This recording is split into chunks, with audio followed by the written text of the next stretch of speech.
C'est un miracle et c'est la grâce de Dieu. Jacques 1, verset 22.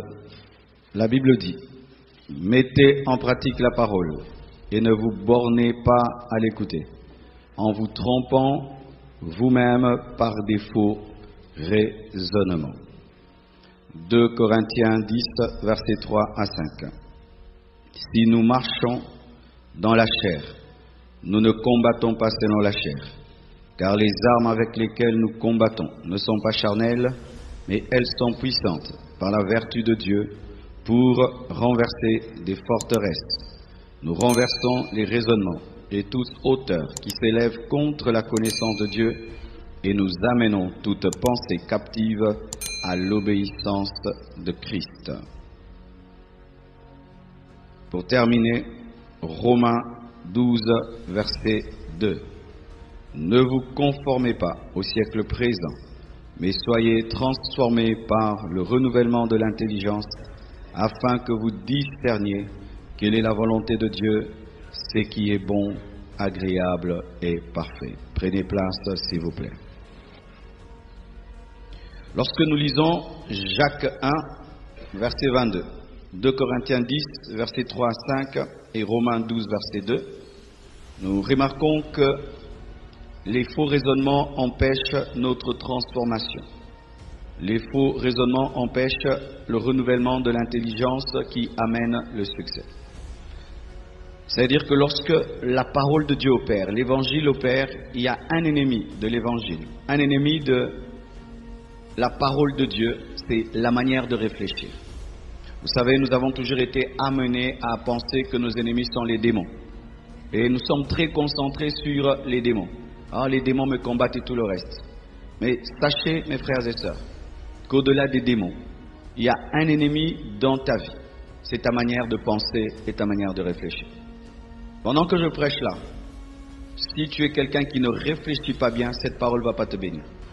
Mais si tu réfléchis bien, cette parole te bénira. Vous savez, lorsque nous raisonnons, qu'est-ce que nous faisons? Nous faisons sortir des pensées. Et sachez que la pensée est plus puissante que l'action. Alors pendant que tu réfléchis, ce sont des pensées qui circulent dans ton cerveau, dans ton âme, et qui peuvent accueillir l'évangile ou qui peuvent s'y opposer.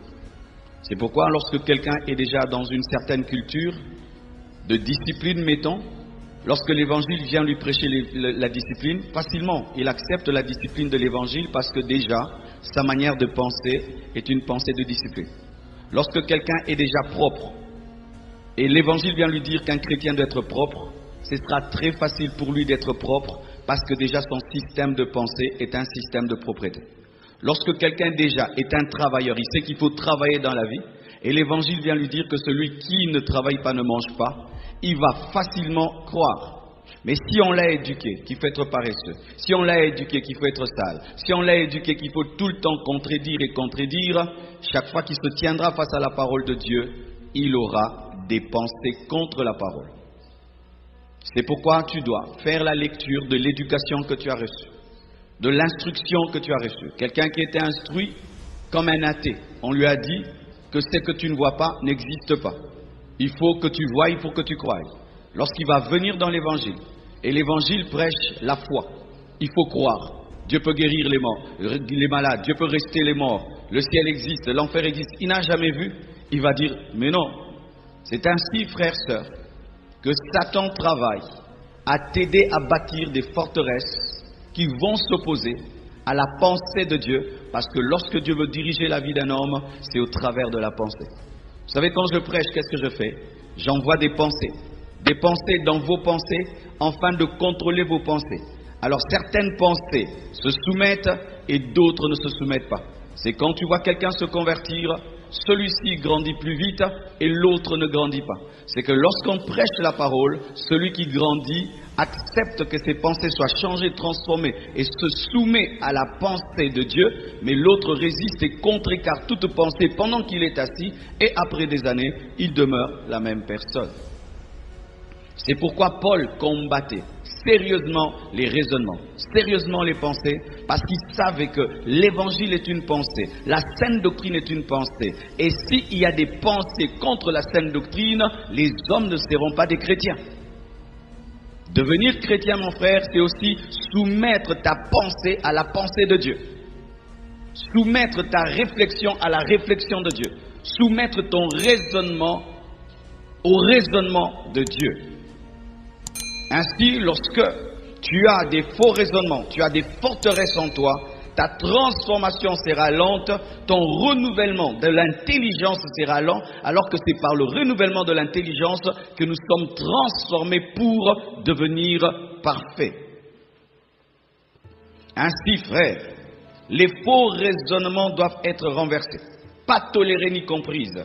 Et vraiment, c'est quelque chose que je suis en train de comprendre de plus en plus, c'est que lorsqu'on prêche, il faut attaquer les raisonnements. Si tu prêches, tu n'attaques pas les raisonnements. Tu auras des gens qui chantent et qui dansent à l'église, mais lorsqu'ils sortent, ils se comportent comme les païens, ils demeurent dans leur culture, leur manière de vivre, d'être. Nous, on nous a éduqués comme ça, dans notre pays c'est comme ça, chez nous c'est comme ça, tu vas voir quelqu'un qui peut prier, danser, mais lorsqu'il a un problème, il va chez le féticheur. Pourquoi? Parce que dans sa culture, on consulte le féticheur. Il peut chanter et danser, mais il est toujours polygame, parce que dans sa culture, la polygame est normale. Étant des serviteurs de Dieu, mes frères, nous ne sommes pas seulement là pour vous amener à dire Amen, gloire à Dieu. Nous sommes là pour choquer votre manière de réfléchir, bouleverser votre manière de réfléchir et vous amener à réfléchir comme Jésus. Car si tu réfléchis comme Jésus, tu auras les œuvres de Christ, car ce sont les pensées qui engendrent les œuvres. Et les œuvres engendrent les habitudes engendrent le caractère, et c'est le caractère qui détermine la destinée. Alléluia. Alors j'aimerais dire quelque chose avant d'entrer en profondeur. Mes frères et sœurs, ce que je vais dire se retrouve partout dans le monde. Ce ne sont pas des raisonnements seulement liés à l'Africain, mais quand même qui sont intensifiés en Afrique. Je ne veux pas dire que les Occidentaux ne sont pas dans ces raisonnements, dans ces faux raisonnements, mais quand même, frères, j'ai remarqué que ces faux raisonnements sont intensifiés en Afrique et sont la cause de notre sous-développement. Lorsque tu vois une nation sous-développée, tu dois savoir que c'est d'abord sa pensée qui est sous-développée. On peut prendre les Congolais, on les amène au Japon. On prend les Japonais, on les amène au Congo. Dans 20 ans, le Congo sera le Japon sera le Congo. C'est vrai de vrai de vrai. On nous prend, on nous amène au Japon. Et les Japonais viennent ici, nous allons encore voyager pour revenir au Congo. Le problème, ce ne sont pas les routes. Le problème, ce ne sont pas les gratte-ciel. Les problèmes, ce ne sont pas les belles voitures, l'électricité et l'eau. Le problème, c'est dans la pensée. Avant qu'un peuple soit sous-développé sur le plan matériel, financier, économique, il est d'abord sous-développé dans la pensée. Alléluia. Et si nous ne l'acceptons pas déjà, c'est déjà un grand problème, mon frère. Il fut un temps, en Occident, ils croyaient tout le temps aux sorciers, vous le savez. Oui, ils croyaient tout le temps aux sorciers. En Angleterre, ils croyaient tout le temps aux sorciers. Tous étaient les sorciers, tous étaient les sorciers, tous étaient les sorciers. Mais après, ils ont évolué. Ils ont dit non, peut-être ce n'est pas le sorcier. Ils étaient à notre niveau et ils n'étaient pas très développés. Le développement commence d'abord dans la tête, commence d'abord dans la mentalité. Et si nous prions, nous adorons, nous chantons, mais nous ne changeons pas notre manière de réfléchir, nous serons des chrétiens remplis du Saint-Esprit dans un continent pauvre et sous-développé, dans un pays pauvre et sous-développé.